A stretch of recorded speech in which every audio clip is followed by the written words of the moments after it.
How to prepare for your first telephonic interview. Very, very important. This is the place where 80 to 90% of people just gets, they don't get the job. Just like you get out of the screening. So a phone interview is your first chance to make a good impression. Employers in New Zealand use it to screen candidates before in-person interview. Now, what you do is research about the company. When you're researching, there's a lot of data. For example, if you're applying for a company like Donor, right? Donor is in market since last 30, 40 years. So they have a lot of data. You don't have to have all the data. You need to know when the company started, what are their vision, mission, all right, and what are the main concerns of that company. For example, Donor is very big on health and safety, work and safety, zero harm policy.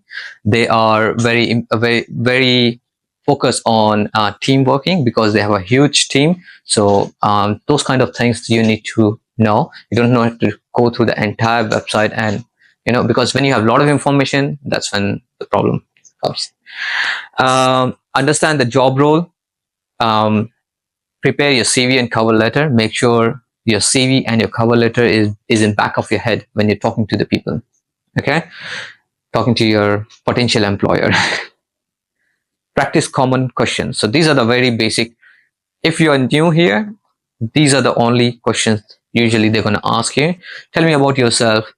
If you a bad example of tell me about yourself is, hi, my name is Fayez and I am from India, and I'm working as a building facilities manager since last 2 years, and that's it.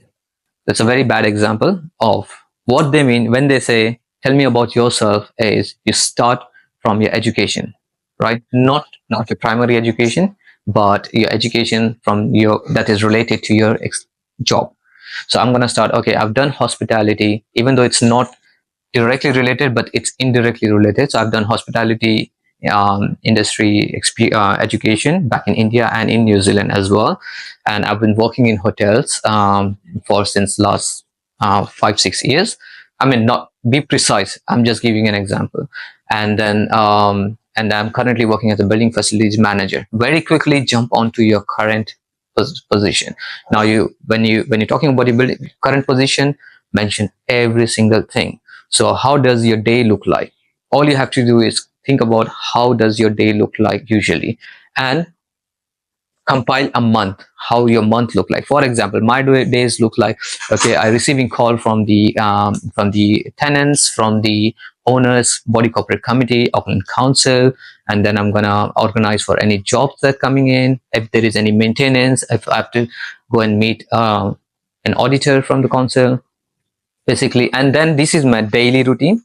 But then I'm going to say, okay, and also I do a monthly report that gets submitted to the committee. We provide, I mean, you don't know about the SS1 and SS2, but that's my part of the job. So we provide those kind of documents so that Auckland Council can provide the BWOF. That BWOF, those are the main thing, the bidding warrant of fitness. That's the main part of my job. So I've covered all those information, but in depth in my current position.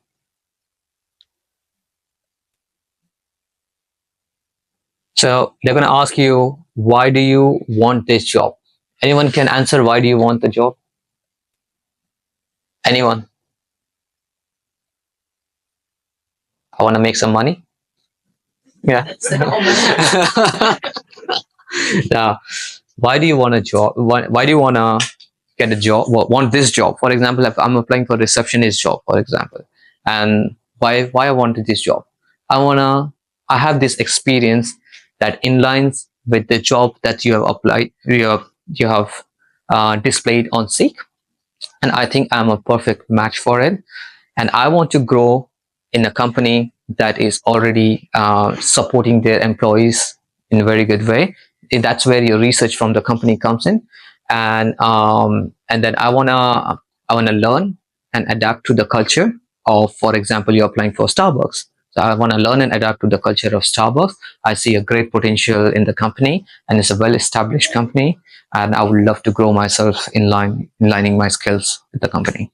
Yeah, like You frame your, you don't have to say what exactly I said. I'm just trying to give you a bullet point of what exactly you need to portray your idea, what you're trying to convey. um, what are your strengths and weaknesses? This will be a question asked, and someone who is new, they will be asking you two to three. Give me two to three of your strengths and weaknesses. Now, always I've seen strength is pretty easy. You're gonna say, "Oh, I'm very confident. I'm very punctual. I'm dedicated. I have skills of X, Y, Z." But when it comes to weaknesses, what are you gonna say? So always use your weaknesses. For example, I'll give you one example, but you can research the rest and you can put it online. So one of the examples is I tend to work quite intensively, making not only finishing my own projects, but whenever someone asks me, I go an extra mile and help them out, which kind of puts a little bit of pressure on me. But since I'm taking over not only my project but my colleagues' project as well, it helps me to to to have an ownership in my position, and as a good as show and makes me feel like I'm a good team player. But I'm still working on it, on how to better manage this and show them a way to do it instead of doing the entire project for them. Yeah, so here you're talking about, you're trying to help them. Now what you do is you help them by taking over their projects and doing it for them, which makes their life easy. They're happy, but it makes your life hard. But now you're going to be a mentor, and you're working on it, how to teach them to do that project themselves effectively instead of doing the project all the time. Yeah, so that would be a good strength. um Now tell me about a time you handled difficult situation. This is one of the questions they ask you usually. And in this kind of situation, use exactly what happened.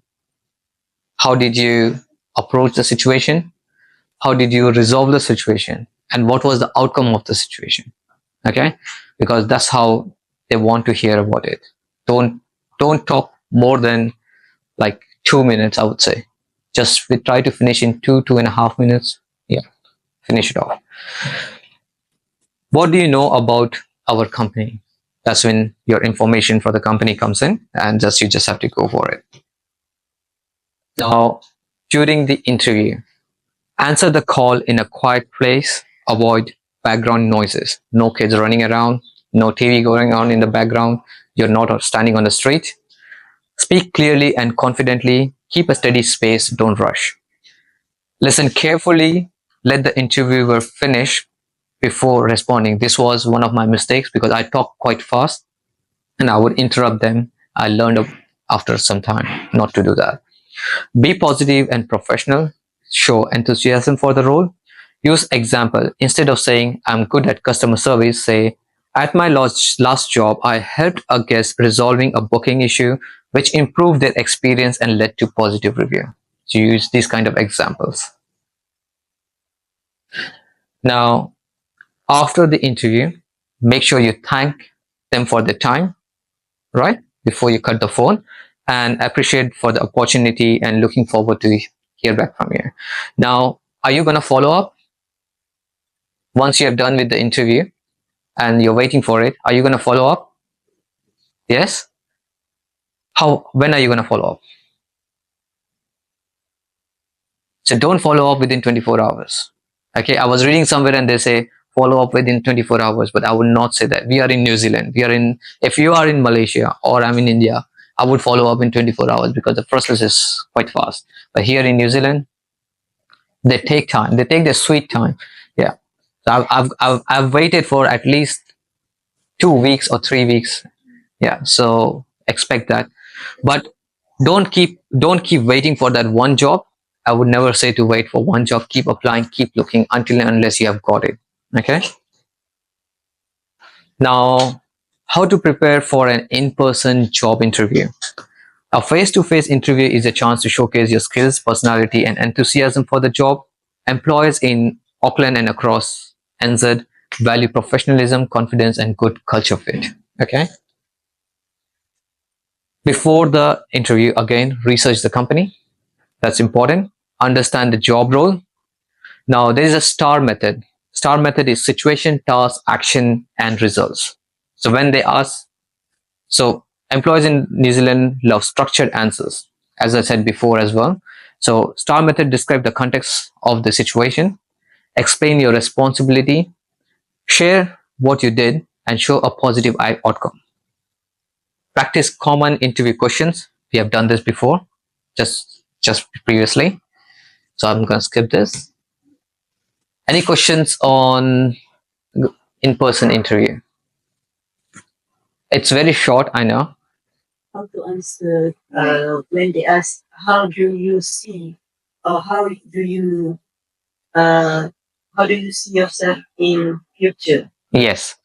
All right. So most of them want you to work. It's a very good question. Most of them want you to work for at least 2 to 3 years, right? No one wants you to come in work for 1 year. And our with us in our mind and heart, we don't want to work there for probably 1 year. We have different plans, or maybe 6 months. But what you say is, you look at the positions. Make sure you look into what's the hierarchy, right? So you look, if you're working, for example, if you're applying for Tank. Tank is a juice company, right? They sell juice in malls, and it's a very small place. Now you start as a reception, like you're making the juice. You're doing a multitasking. You're doing the POS system. You're making the juice, serving the customers, everything. Now, how you're gonna grow? So you have to look into your starting position and what's how you can grow in Tank. So to answer that question, you have to look into that position that next gonna come in. So maybe you are a team leader. So in that place, that small place, the next job position is team leader, or the next position is the Tank store manager.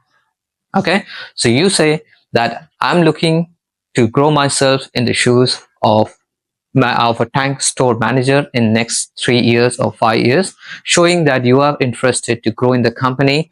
Then tell a little bit about the company. Since the company is so well established for last 20 years, and one day I plan to work with the head office.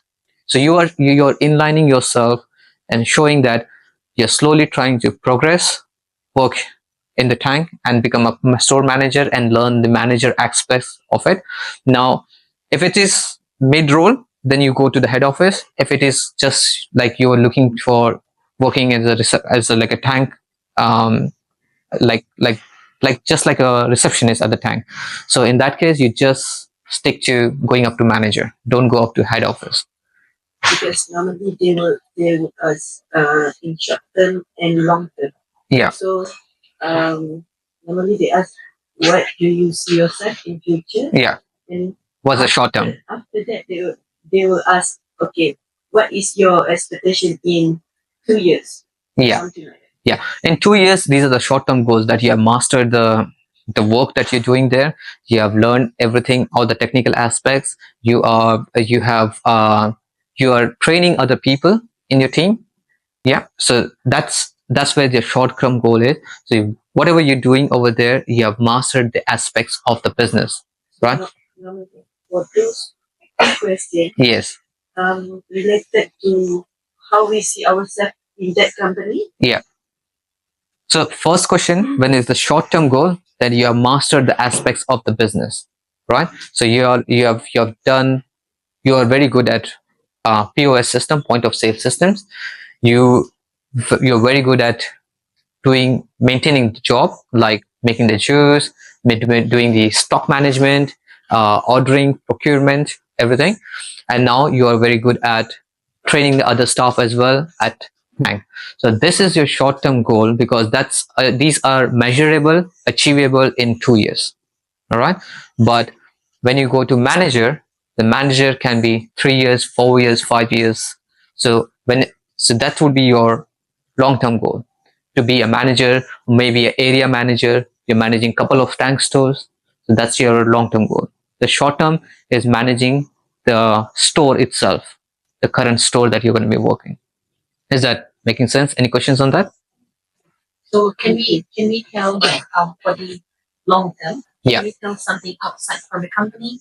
For example, oh yeah, I can see myself have a company. No, I would never recommend that, because they see that you are someone who is looking to start your own company, they will start looking at you as a competitor, right? So they will look at you as someone who's just trying to go into the company, learn how to do the job, and then you're going to start your own. And it's not very hard to start your own business in New Zealand. Always go back to the company. Yeah. Yes, yes. It's just even if, like, I know someone who was very well established, a Kiwi, came to and she was having her own business bigger than the company she was applying for, but she never exposed any single thing. She just came in, took the experience, went off, and added that portfolio to her existing company. So, so if she would have told that, they would have never hired her.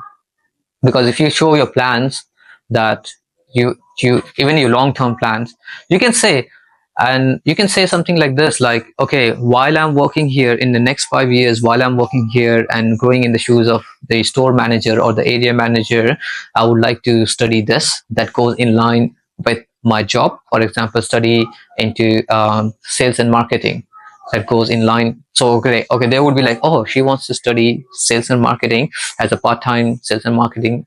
Mention part-time so that it does not affect the role.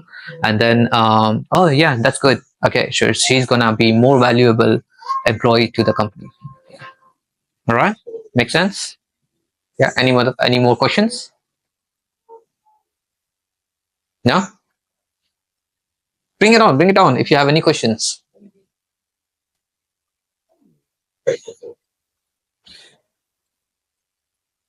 Okay.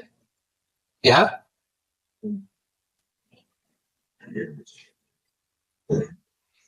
Yeah. No. So far so good. All right. Now, on the day of interview, you make sure you arrive 10 to 15 minutes. Okay. Do you want me to end it? Yeah. Bring your copies of your CV. All right. I know that you have submitted your CV, but managers can be very unorganized as well. So if you have your own CV, it's easier. It shows that, oh, you're doing something already for them. Um, Greet with a firm handshake and smile. Was that? Yes, yes. If you carry a copy of your CV while you're going for the interview, is a very good practice. You can also, while you're waiting, you can just go through what it just helps you as well, and then you can, if they need your CV, just okay, there you go, that's my CV, so they like it. Uh, Firm handshake and smile, eye contact, and speak clearly and confidently. Don't rush. Be friendly and professional. Okay. Anyone has any questions on this? Because this is really important, because irrespective of what your experience is, if I'm hiring someone, I'm not going to look at their education qualification at all. And there are a lot of people like me who do that. So whenever I hire, I just look at the person, I look in the eye, and I'm talking to them, and then I'm trying to understand what kind of character or personality that person has. Okay. And if the person is enthusiastic and showing interest in the job, they really want we are trying to understand why you want the job and will you work for it. Because in New Zealand, this country is very laid back. So a lot of people apply for job, they don't even show up next time when they on the first day. If they're coming late. So there are a lot of people like that, but that puts up effects on our CV. But we are not like that. So make sure we show the 100% interest in there. What to wear for corporate office? Obviously, leave that. But make sure you're well dressed. If you're going for an office or an administration role, make sure you're wearing proper office related clothes, right? um, so if you're going for trades, so you can still dress smart. Make sure you're wearing a full sleeve shirt, and you can wear your trade shoes, that's all right, because it's a trade, but you're not going to do that in an office atmosphere. Okay. It to be very well presented. What not to do on the day of interview: arriving late, dressing inappropriately, having a weak handshake or no eye contact or looking down, you're scared, right? Speaking too fast or too slowly, that was my biggest mistake. Interrupting the interviewer, wait for it, let them finish, and then you can ask your question. Do not give any vague or overly short answers. Speak negatively about your previous employer. So it's like, why do you want to work? Why do you want to? They ask you a question like, why you want to leave your current job? Oh, just because I don't like my boss. Yeah, or the company is making me work too much. Yeah, or they're not giving me breaks now. Even though that's true, don't say that because they're gonna judge you on that. Okay. Um, Not asking questions is one of the important things. So once your interview is done, 99% they will ask you this question towards the end. Do you have any questions? Make sure you ask questions.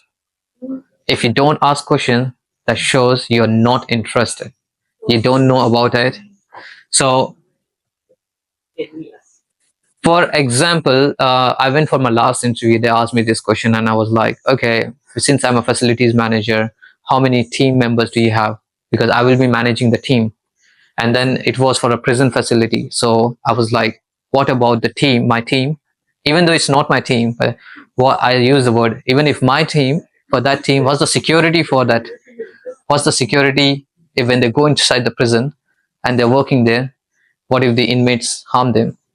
So what's the security? So I'm already showing them interest, like, okay, I'm interested to in this health and safety because they are very big on zero harm. So there should not be any harm to anyone, health and safety. So I'm just telling them, okay. So make sure you use those questions that will already show that you're interested in the job. Um, that was your question, right? Yeah. Okay. Yeah, so yeah, I mean, just show interest when they're asking questions. What how like how do you how's the roster works? Well, it's a very tricky one. If you have already given your intention that you can work Monday to Sunday, then you can talk about how does the roster work. But if you haven't, if you're trying to say, oh, I'm not available on certain days, don't ask this question. Okay, because when you ask about rosters and you have not cleared your intention that you are available to work anytime, they will not hire you because they were like, oh, this person is already thinking about they can't work on these days. Right. Uh, yeah, don't check your phone and make sure you say thank you to them. Any questions? Any more questions? Okay. Right. Thank you so much and all the best. I might not have covered everything, but I tried to do it my best. I did prepare this last night, so it's not 100%, but yeah. Anything else? That's all good. Any questions? Any questions? Yes. You need to ask questions. Then only you should. Yes, exactly. Yeah, that's how you show your interest. Asking question is a way of showing interest in anything that you're doing. Yeah, it can be. Yeah. Normally, for, for most of the company, want to want us to have experience here. So how when we don't have any experience, Yeah. so how? Right. Okay. So when you don't have any experience, obviously your overseas experience does not count. Okay. So when I came, I had the same problem, and a lot of my other friends had the same thing that we don't have experience. We have done good things back in my country. I was working in Kuwait before that, but it does not count here at all. So what I did was like I was looking for some internships or free jobs, like like helping out community. So if there's a community event happening, and I was like, okay, volunteer jobs, exactly. So I went there, did a volunteering, and just used it in my CV. There are a couple of companies, they also advertise, oh, there's an internship job, there's a specific website, there's like internship jobs available. So you go there, they will ask you, okay, can you come for 2 hours and do this, help us out with this job? Obviously they're not going to pay you, but you might get to know someone, you know that you get the information, you get experience, They must be. I went for a job where we were just packing boxes, and 2 hours I was just doing boxes. But I use that in my CV, saying, "Hey, this is what I've done in New Zealand." I did not got paid for it. But if anyone is asking you to work for 4 hours or a day, so there, this is a situation I would like to share.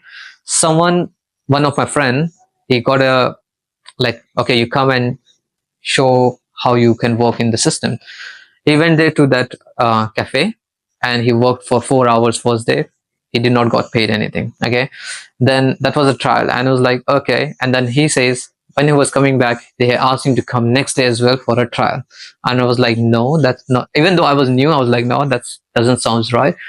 Then after that, he called him 4 days. They called him for trial, got their busy week out, and then he did not hire him. Don't be a victim of that. All right. Don't let anyone bully you. Make sure no one is making use of you. We are migrants, right? Fair enough, that's all right, but no free work. Don't, if there is an employer who is saying, okay, I'm gonna pay you cash, all right, and you do this job. I never did that. Personally, I never did that. I got a lot of opportunities I could have done, but I never did that because that's someone is taking advantage of me. They're never gonna help me. They're already taking advantage of you on the first time you're meeting them, and they're never gonna, you're never gonna grow in that kind of atmosphere. So I try to go for something that's more genuine. If I see an employer who is like, okay, I'll pay you this much, and is asking a way lot more than that to for you to do, and even though they're paying the minimum that's as per the requirement from the New Zealand government, make sure that does not happen as well, because you are here, they need you as well. It's as much as we need the job, they need you as well. Okay, so yes, we have to inline our CVs, we have to inline our skills, make sure that we are suitable for the job. But yeah, no one has to take any advantage from anyone. Okay, all right. Anything else? Any questions? So friends, can they add on, because like Hans and Azza is a volunteer for our community. So Yeah. can they add on that volunteer works Yeah. in their resume? So yes, you can add that on, because you are in New Zealand. You are following the standards of New Zealand. This is a registered society, and you are helping them out, right? But yeah, you need try to get some more, not just one. Okay, try to get some more. Okay, just small ones. Like even if you did 2 hours somewhere, you know, yeah. Even if you went into a community and help them out for 2 hours, use it. Yeah, you don't have to mention on your resume, I only work for 2 hours. I did this, that's it. I went to the community, there was a gathering, and I did this job and helped them out. Yeah, good.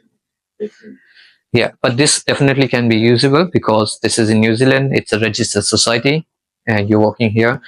Just how you put the information in here, providing free lectures. I mean, obviously we are coming from a different community. You have to be smart, right? You don't have to say word to word what you do, right? Helping out kids, training them. uh, we speak English, we know basics, we know basics of maths and stuff. Use those kind of things, and say we provide free lectures on this. Yeah, try to do those kind of things. Yes, there would be a they I'll be really honest, there is always a little bit of backlash, right? And not, it's not just for us, for everyone. But it does not mean anything, to be honest. Like, you just have to ignore it and just keep going. Yeah. Anything else?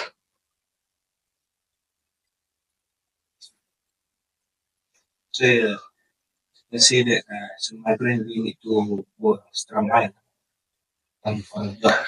Absolutely. We have already come miles and miles from our country to different country and migrated ourselves. Now it's not that the job is gonna appear in our inbox on its own. There's a lot of struggle. A lot of people I've seen struggling for 5 years, 10 years, and working in, like, in a shop, Don't keep that mentality where you are gonna work in a small grocery shop for next 5 years. Don't do that. No matter where you start, you always have to think of the top level that you're gonna reach and work for that. Even though you're just making coffees at the moment, but that's not what your goal is. That's just a step on the ladder. So make sure, be very clear what you want in your life and keep learning about it. That's very important. Like now we are in the age of AI. So I did not included that here, but I should have. Uh, Make sure you learn about AI. How many of you guys know about AI? How many uses AI in daily life? I cannot spend a day without AI. My wife got introduced to AI as well, and she uses it almost every single day. Even her Instagram posts and everything will be used from AI. So how many of you guys use AI? Right. ChatGPT. ChatGPT. What? Very limited. ChatGPT is a very strong tool for anything. Anything you ask it, anything it will. I do. If I get stuck in my job, my employer might think, oh, how did he came out? He knows about this, but I don't know about it. I just go to ChatGPT and ask. It helps me out. It will show me the exact way how what I need. Obviously, you have to be smart about it. If you go and tell a robot heat the room, the robot can heat the room anyway by burning it as well. But you have to put in the right codes in it, saying, okay, go turn on the heater, right? So use that. That's really really important. And anything that you want to do, talk to ChatGPT, and it will help you out. Even drafting your CVs, asking how to write your personalized information. Every single email I send during my job. I send at least 40 to 50 emails a day, and I can't do it. It's not possible if I'm doing it by myself, and it will be all wrong. My grammar is not very strong, but I use ChatGPT. I just put in the information, do this, so it does it for me, and then I upload it, just send it to them. Even like for example, writing Google reviews. I was working for a corporate hotel, so I know how to write it in a corporate manner. But when I started working for like a backpacker, but it's like a 5-star backpacker, and you have to have that young vibe there. And I was like, how to do this? So I just used my corporate reply, asked ChatGPT, can you make it sound like a teenager? And it made such a good changes there. I just copy pasted everything, and everyone was like, "Oh, this guy is so cool." Like, no, it's not. It's just ChatGPT. But I just use my corporate thing, ask it to do it. So use as much as you can. As you said, you had how to step into something that's very niche, something that's different. Ask ChatGPT. Just say, I wanna be an electrician in New Zealand. What's the first thing I should do? So it will tell you every single thing. It will gather all the information, tell you, you know exactly. Yeah. Anything else? Yeah. Yeah. All the best, and yeah, we can do some uh, like mock interviews. Yeah, those kind of things. Want to try out question. Yeah. Did you guys? The manager. No. How about is there any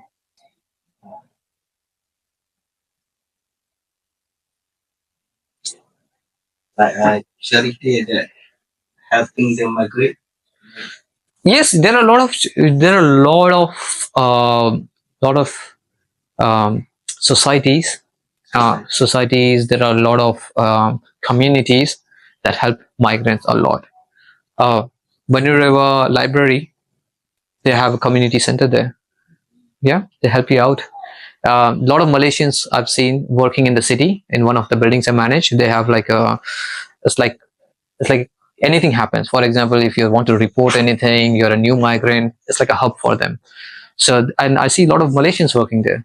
So yeah, there are a lot of places that helps you out with so many different things. Re- Go online, look for it, and use them.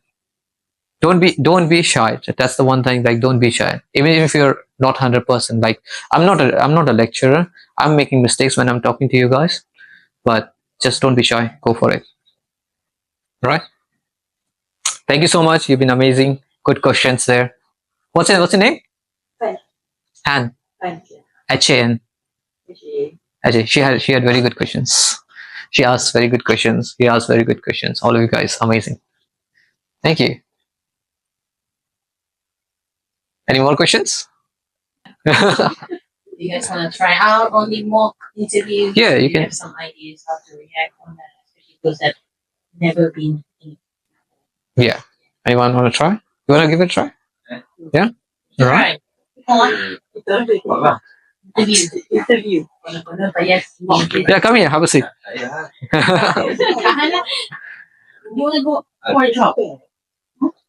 Actually, from my experience, when we try to apply for the maybe like specific fields that professional semi maybe something like that, Yeah.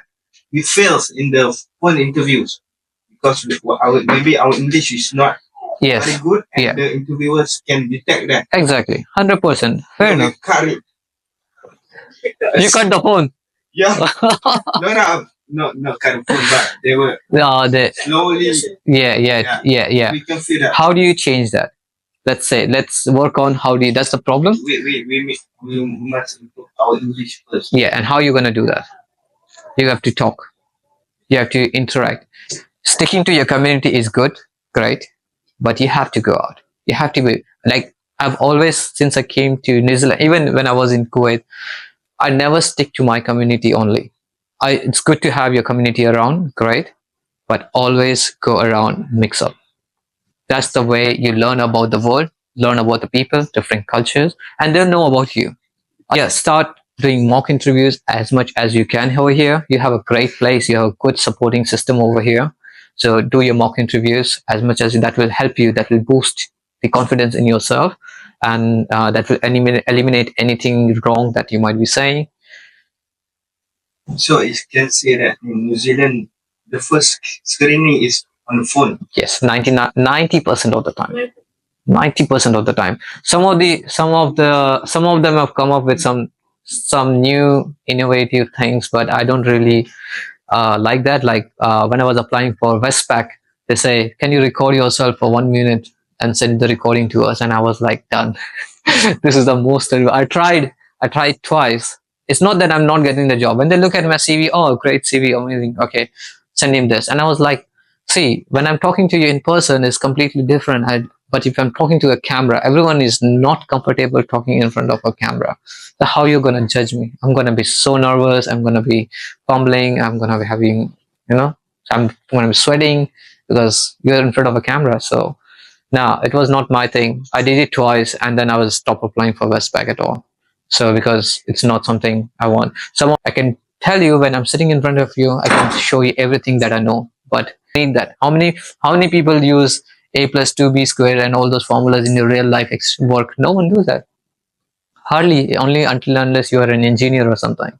So yeah, is that's those kind. So the 10%, don't worry about it. If there's someone asking those kind of first screening, I just kind of, you can attempt just for your learning experience. I attempted it. I'm done with it. I'm not gonna apply for that kind of jobs. You call me in or give me a call. I'll speak to you. So yeah, first screening is really important. When you get a call, yeah, just make sure you ask the right questions. Dropping CV is one of the important things as well. Like you can drop your own CVs to the workplace. There are a lot of shops in the mall, and sometimes they just hire you like straight away. Like when you go drop your CV, they're looking for someone, and when they see someone right in front of them, like well, this is a funny one where I went to a cafe and I was working with Starbucks in Kuwait, so we used to make like hundreds of coffees in an hour. But when I went to this job, dropping the CV, and the lady asked me, "Okay, I'll give you a job right now if you can make me a coffee." And I was like, "Okay, I know how to make a coffee, and I've done so many times, like cold coffee, hot coffee, everything." But when she asked me to jump on the machine, I could not froth the milk because it was a different machine. And also, it's been quite a long time that I've done that. And it's been a couple of years that since I've moved on from that job and I'm doing something else, but I'm still applying for it because I'm in a different country. So what I realize is if instead of doing this, I would have gone to a shop, like, like there are some small coffee shops, and they will help you. Just go and ask them, hey, I'm looking for a job. I want to be a barista. I want to make coffees. Can you just give me 15 minutes of training how to do froth the milk? They will help you. Trust me, New Zealand, a lot of people will help you out. So just go and ask them. Just, can I do this? Can you show me? Yeah, a lot of people are. She's gonna go for Starbucks today. Oh, Starbucks. Yeah. Oh, yeah. Do you know how have you worked before in no? Okay. Now, yeah, I mean, Starbucks is pretty. They have a machine called Mastarena. It's an automatic machine. It's semi-automatic machine. So it's like you don't have to like in the old school time. You have to take the coffee beans and then first grind it, then put it in the strainer, put it there, and then extract the shots. Starbucks, the coffee beans are on the top. You press a button, straight. You just have to keep refilling. It's pretty simple. Yeah. So hopefully, all the best for your Starbucks job. Yeah. Okay. Happy? We will do this more. This one thing is not gonna help you, or may not gonna make you confident enough to do this. Okay. We will organize probably some more time, and then if you have any questions, meanwhile, write it down. Write down your questions. Okay. All right. I'm gonna stop my video here.